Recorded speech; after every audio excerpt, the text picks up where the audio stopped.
सम्मेलन को संबोधित किया है, क्या कहेंगे? देखिए, ये हमारा 16वां प्रबोधन सम्मेलन। इससे पहले हमने 15 मंडलों में 15 सम्मेलन किए। अभी हमारे 2 सम्मेलन बाकी।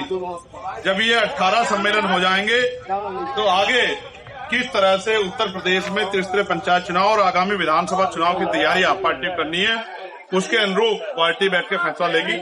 अब इन प्रबोधन सम्मेलन के जरिए हम उस मंडल के सम्मानित जनप्रतिनिधियों को, प्रधान, पूर्व प्रधान, क्षेत्र पंचायत सदस्य, जिला पंचायत सदस्य, चेयरमैन, तब सबको बुला के, और जो रिटायर्ड कर्मचारी अधिकारी हैं उनको बुला के उनसे चर्चा करते हैं, उनके सुझाव लेते हैं और किस तरह से आजाद समाज पार्टी को हम अंतिम घर तक पहुंचा सकते हैं, इसके लिए हम लोग प्रयास करते हैं। हम उसमें 5-6 जो हमारे मुख्य मुद्दे उनको हम लोग उठाते हैं और जन समर्थन उस पे जो है, जनता का जो वोट है वो सभा के माध्यम से हम लोग हासिल करते हैं। आने वाले समय में आजाद समाज पार्टी उत्तर प्रदेश के त्रिस्तरीय पंचायत चुनाव में अपने रोल को बहुत मजबूत से अदा करेगी और एक बड़ी पार्टी बनकर उभरेगी। जिस तरह से पार्टी के कार्यकर्ताओं ने तमाम लंबा संघर्ष जो है पिछले 2022 के बाद 3 साल तक किया, लोकसभा चुनाव में उनको मौका नहीं मिला कि उनको लोकसभा चुनाव सभी जगह पर लड़ने का मौका मिलता, उसका वो अवसर जो है त्रिस्तरीय पंचायत चुनाव में ग्रामीण क्षेत्र के कार्यकर्ताओं को मिलेगा। और फिर आने वाले चुनाव में 2027 में बड़े पैमाने पे लगभग 50% सीटें हम लोग पिछड़े वर्ग के, अति पिछड़े वर्ग के भाइयों को देने का काम करेंगे, उनकी सदा सुनिश्चित करेंगे। क्या करें, जिस तरह से बात यूपी में आपने कुछ मकानों के ध्वस्तीकरण को लेकर अभी संबोधित किया है, क्या मामला है? क्या देखिए, रायगंज यही रेलवे स्टेशन के पास विस्तार के नाम पे 150 से ज्यादा मकानों को तोड़ा जा रहा है। उन मकानों में बड़े पैमाने पर आबादी शेड्यूल कास्ट के लोगों की, पिछड़े वर्ग के लोगों की। सवाल ये है, जो लोग 100 साल से रह रहे हैं, जिनके परिवार वहां रह रहे हैं, कारोबार वहां है, जिनके बच्चों की शादियां हैं, पढ़ाई है, उनको वहां से उजाड़ने का काम ये सरकार क्यों करे? विकास के नाम विस्तार करना ही है तो उनको वहां से पुनः कहीं विस्थापित कर दिया जाए, उनको मुआवजा दे दिया जाए, जिससे कि वो कहीं अपने परिवार के साथ सम्मानपूर्वक जी ले।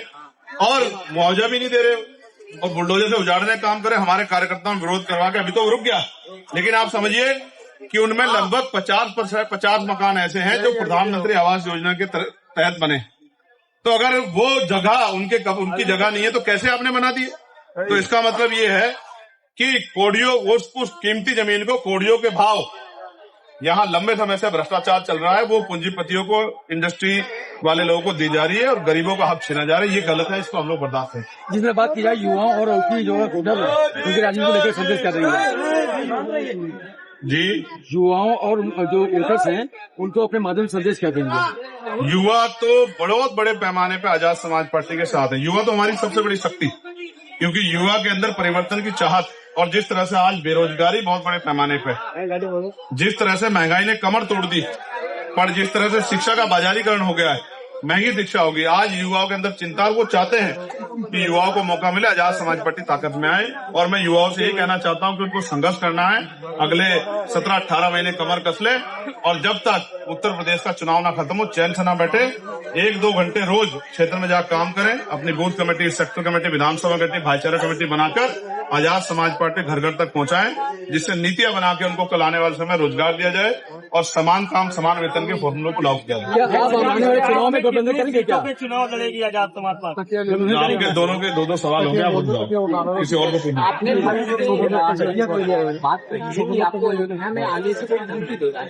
मैंने आप ही के चैनल्स पे देखी, हिम्मत तो किसी में इस तरह की है नहीं, तो आप ही के चैनल पे सुना था कि हम दूसरे नहीं कोई करा पिंडदान कर देंगे। तो जब तक भारतीय संविधान है तब तक तो मुझे कोई रोक नहीं सकता। दूसरा पिंडदान रोज कर दो, क्या फर्क पड़ता है मुझे?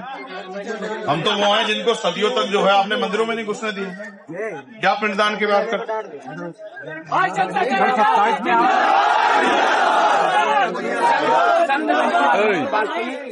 जो बाबा साहब अम्बेडकर को नहीं मानता, मैं उसको नहीं मानता। जो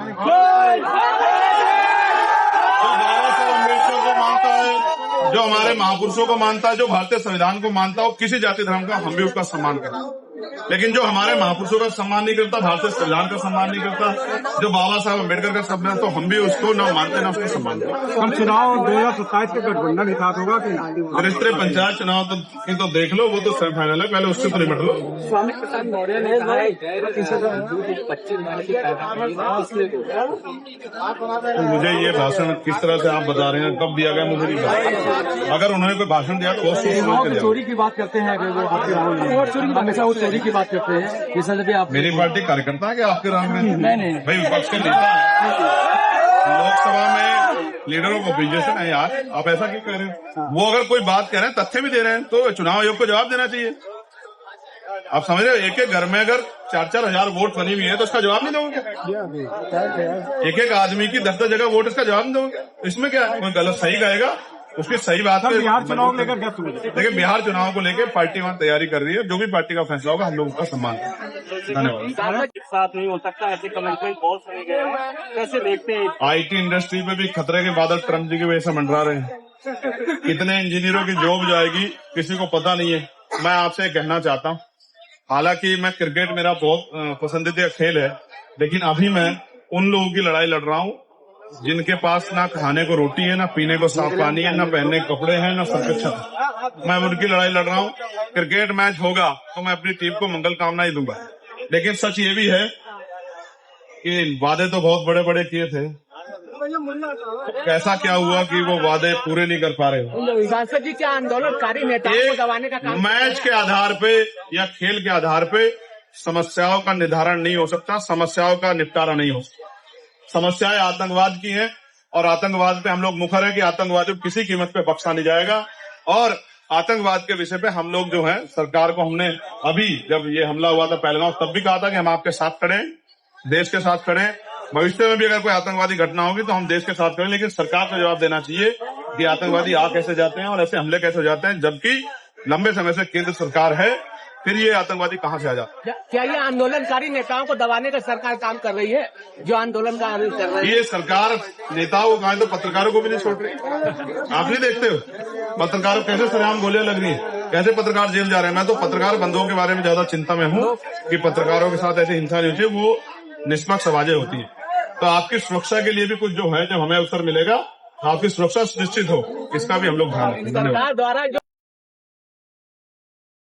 सम्मेलन को संबोधित किया है, क्या कहेंगे? देखिए, ये हमारा 16वां प्रबोधन सम्मेलन।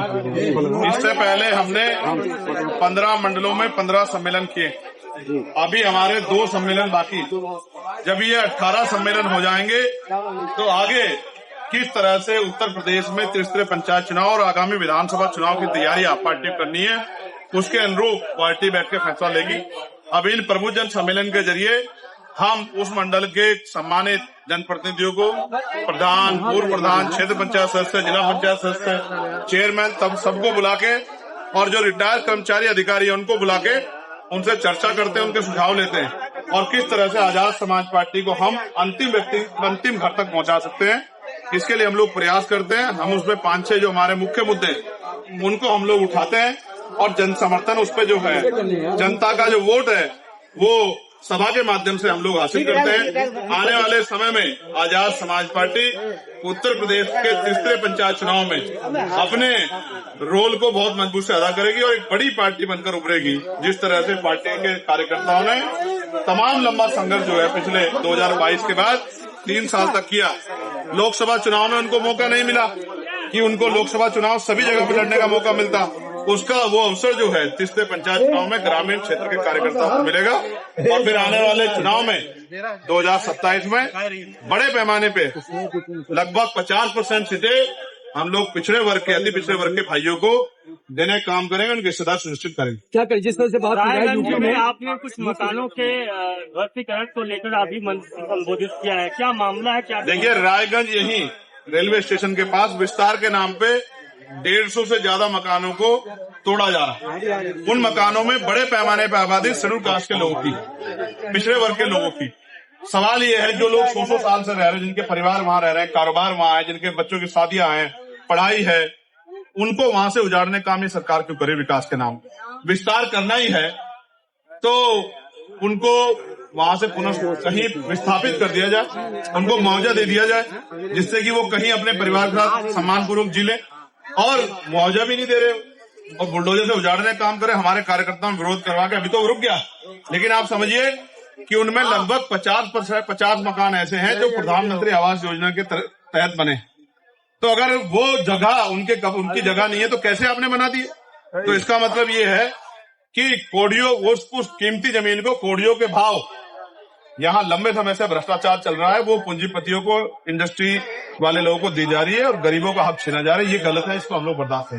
जिसमें बात की जाए युवाओं और उनकी जो है उनकी राजनीति को लेकर संदेश कर रही है जी, युवाओं और जो वोटर्स हैं उनको अपने माध्यम से संदेश क्या देंगे? युवा तो बहुत बड़े पैमाने पे आजाद समाज पार्टी के साथ है। युवा तो हमारी सबसे बड़ी शक्ति, क्योंकि युवा के अंदर परिवर्तन की चाहत, और जिस तरह से आज बेरोजगारी बहुत बड़े पैमाने पे, जिस तरह से महंगाई ने कमर तोड़ दी, पर जिस तरह से शिक्षा का बाजारीकरण हो गया है, महंगी शिक्षा होगी, आज युवाओं के अंदर चिंता, वो चाहते हैं कि युवाओं को मौका मिले, आजाद समाज पार्टी ताकत में आए। और मैं युवाओं से यही कहना चाहता हूं कि उनको संघर्ष करना है, अगले 17-18 महीने कमर कस ले, और जब तक उत्तर प्रदेश का चुनाव ना खत्म हो, चैन से ना बैठे, 1-2 घंटे रोज क्षेत्र में जाकर काम करें, अपनी बूथ कमेटी, सेक्टर कमेटी, विधानसभा कमेटी, भाईचारा कमेटी बनाकर आजाद समाज पार्टी घर घर तक पहुंचाएं, जिससे नीतियां बना के उनको कल आने वाले समय रोजगार दिया जाए और समान काम समान वेतन के फॉर्मूलों को लागू किया जाए।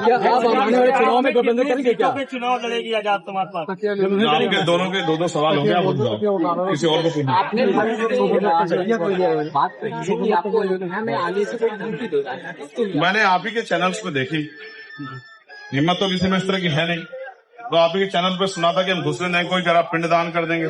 तो जब तक भारतीय संविधान है तब तक तो मुझे कोई रोक नहीं सकता। दूसरा पिंडदान रोज कर दो, क्या फर्क पड़ता है मुझे? हम तो वो हैं जिनको सदियों तक जो है आपने मंदिरों में नहीं घुसने दिए, क्या पिंडदान की बात करते?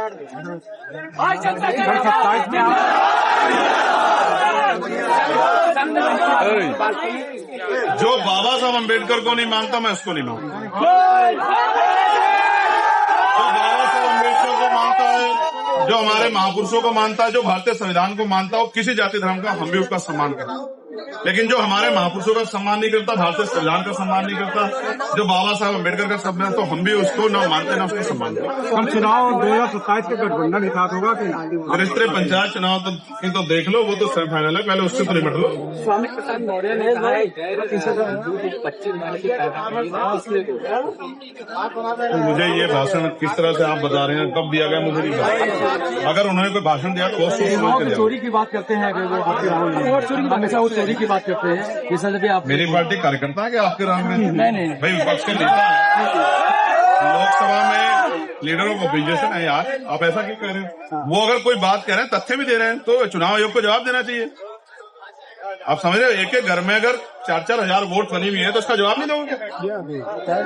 एक आदमी की 10-10 जगह वोट, इसका जवाब नहीं दोगे? इसमें क्या है? कोई गलत सही कहेगा, उसकी सही बात है। बिहार चुनाव को लेकर क्या सोच? देखिए, बिहार चुनाव को लेकर पार्टी वहां तैयारी कर रही है, जो भी पार्टी का फैसला होगा हम लोग उसका सम्मान करेंगे। धन्यवाद। साथ नहीं हो सकता, ऐसे कमेंटमेंट बहुत सुने गए हैं, कैसे देखते हैं? IT इंडस्ट्री में भी खतरे के बादल ट्रम्प जी की वजह से मंडरा रहे हैं। कितने इंजीनियरों की जॉब जाएगी किसी को पता नहीं है। मैं आपसे कहना चाहता हूँ, हालांकि मैं क्रिकेट मेरा बहुत पसंदीदा खेल है, लेकिन अभी मैं उन लोगों की लड़ाई लड़ रहा हूँ जिनके पास ना खाने को रोटी है, ना पीने को साफ पानी है, ना पहनने के कपड़े हैं, ना सब कुछ है। मैं उनकी लड़ाई लड़ रहा हूँ। क्रिकेट मैच होगा तो मैं अपनी टीम को मंगल कामनाएं दूंगा, लेकिन सच ये भी है कि वादे तो बहुत बड़े बड़े किए थे, कैसा क्या हुआ कि वो वादे पूरे नहीं कर पा रहे। सांसद जी क्या आंदोलनकारी नेताओं को दबाने का काम? मैच के आधार पे या खेल के आधार पे समस्याओं का निर्धारण नहीं हो सकता, समस्याओं का निपटारा नहीं हो सकता। समस्याएं आतंकवाद की हैं और आतंकवाद पे हम लोग मुखर हैं कि आतंकवाद को किसी कीमत पे बख्शा नहीं जाएगा। और आतंकवाद के विषय पे हम लोग जो है, सरकार को हमने अभी जब ये हमला हुआ था पहलगांव, तब भी कहा था कि हम आपके साथ खड़े हैं, देश के साथ खड़े हैं। भविष्य में भी अगर कोई आतंकवादी घटना होगी तो हम देश के साथ खड़े, लेकिन सरकार को जवाब देना चाहिए कि आतंकवादी आ कैसे जाते हैं और ऐसे हमले कैसे हो जाते हैं, जबकि लंबे समय से केंद्र सरकार है, फिर ये आतंकवादी कहाँ से आ जाते हैं? क्या ये आंदोलनकारी नेताओं को दबाने का सरकार काम कर रही है, जो आंदोलन का कर रही है? ये सरकार नेताओं को कहा तो पत्रकारों को भी नहीं छोड़ रही। आप नहीं देखते हो पत्रकारों कैसे सरेआम गोलियां लग रही है? कैसे पत्रकार जेल जा रहे हैं। मैं तो पत्रकार बंधुओं के बारे में ज्यादा चिंता में हूँ कि पत्रकारों के साथ ऐसी हिंसा नहीं होती, वो निष्पक्ष आवाजें होती है। तो आपकी सुरक्षा के लिए भी कुछ जो है, जब हमें अवसर मिलेगा आपकी सुरक्षा सुनिश्चित हो, इसका भी हम लोग ध्यान रखेंगे। धन्यवाद। सरकार द्वारा जो सम्मेलन को संबोधित किया है, क्या कहेंगे? देखिए, ये हमारा 16वां प्रबोधन सम्मेलन है। इससे पहले हमने 15 मंडलों में 15 सम्मेलन किए। अभी हमारे 2 सम्मेलन बाकी। जब ये 18 सम्मेलन हो जाएंगे तो आगे किस तरह से उत्तर प्रदेश में त्रिस्तरीय पंचायत चुनाव और आगामी विधानसभा चुनाव की तैयारी आप पार्टी करनी है, उसके अनुरूप पार्टी बैठ के फैसला लेगी।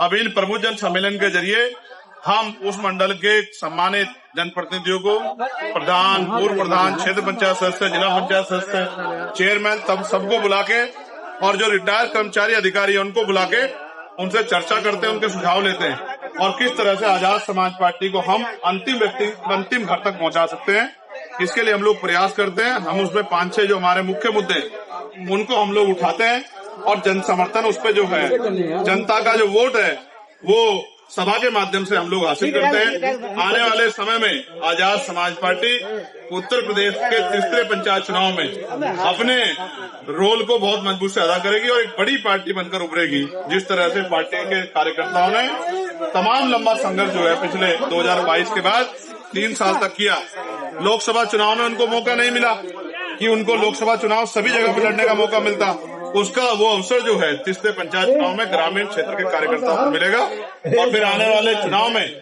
2027 में बड़े पैमाने पे लगभग 50% सीटें हम लोग पिछड़े वर्ग के, अति पिछड़े वर्ग के भाइयों को देने का काम करेंगे, उनकी सदा सुनिश्चित करेंगे। क्या करें, जिस तरह से बात रायगंज में आपने कुछ मकानों के ध्वस्तीकरण को लेकर अभी संबोधित किया है, क्या मामला है? क्या देखिए, रायगंज यही रेलवे स्टेशन के पास विस्तार के नाम पे 150 से ज्यादा मकानों को तोड़ा जा रहा है। उन मकानों में बड़े पैमाने पर आबादी शेड्यूल कास्ट के लोगों की, पिछड़े वर्ग के लोगों की।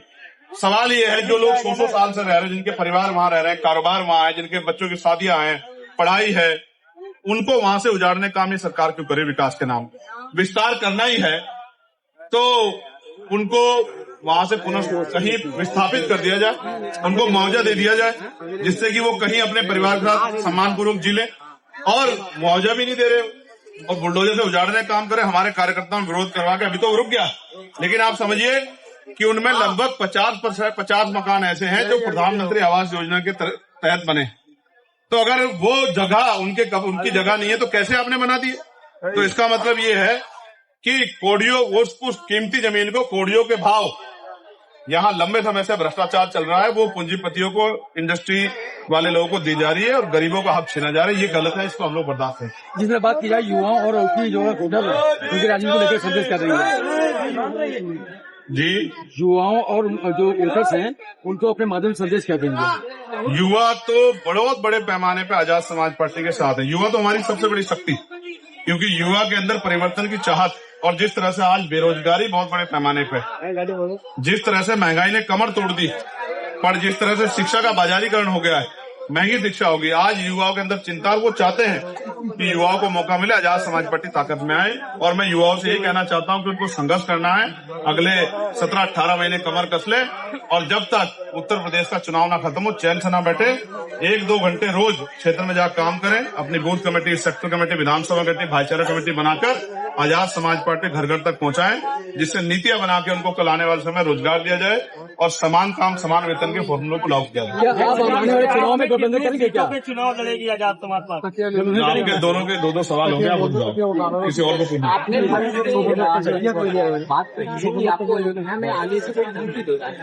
मैंने आप ही के चैनल्स पे देखी, हिम्मत तो किसी में इस तरह की है नहीं, तो आप ही के चैनल पे सुना था कि हम घुसने नहीं, कोई जरा पिंडदान कर देंगे। तो जब तक भारतीय संविधान है तब तक तो मुझे कोई रोक नहीं सकता। दूसरा पिंडदान रोज कर दो, क्या फर्क पड़ता है मुझे? हम तो वो हैं जिनको सदियों तक जो है आपने मंदिरों में नहीं घुसने दिए, क्या पिंडदान की बात करते?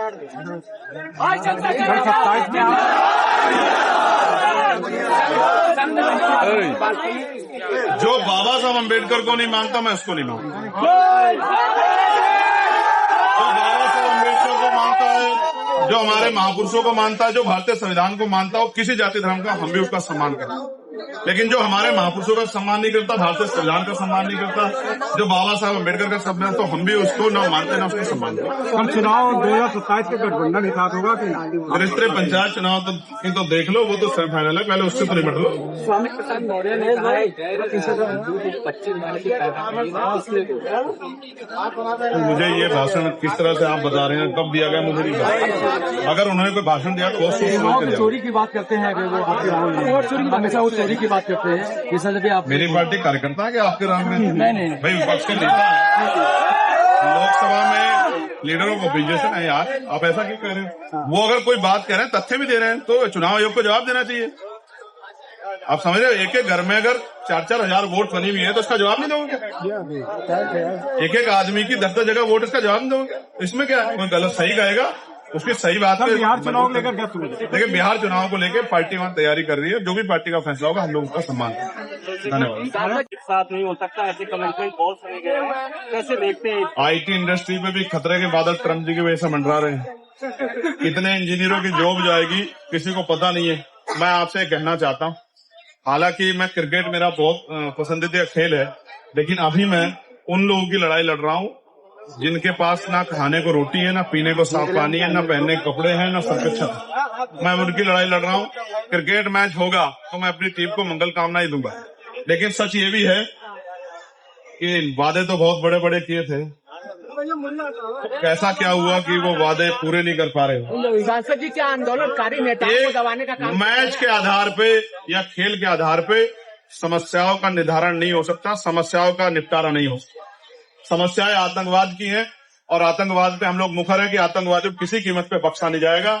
और आतंकवाद के विषय पे हम लोग जो है, सरकार को हमने अभी जब ये हमला हुआ था पहलगांव, तब भी कहा था कि हम आपके साथ खड़े हैं, देश के साथ खड़े हैं। भविष्य में भी अगर कोई आतंकवादी घटना होगी तो हम देश के साथ खड़े, लेकिन सरकार को जवाब देना चाहिए कि आतंकवादी आ कैसे जाते हैं और ऐसे हमले कैसे हो जाते हैं, जबकि लंबे समय से केंद्र सरकार है, फिर ये आतंकवादी कहाँ से आ जाते हैं? क्या ये आंदोलनकारी नेताओं को दबाने का सरकार काम कर रही है, जो आंदोलन का कर रही है? ये सरकार नेताओं को कहा तो पत्रकारों को भी नहीं छोड़ रही। आप नहीं देखते हो पत्रकारों कैसे सरेआम गोलियां लग रही है, कैसे पत्रकार जेल जा रहे हैं? मैं तो पत्रकार बंधुओं के बारे में ज्यादा चिंता में हूँ कि पत्रकारों के साथ ऐसी हिंसा नहीं होती, वो निष्पक्ष आवाजें होती है। तो आपकी सुरक्षा के लिए भी कुछ जो है, जब हमें अवसर मिलेगा आपकी सुरक्षा सुनिश्चित हो, इसका भी हम लोग ध्यान रखेंगे। सरकार द्वारा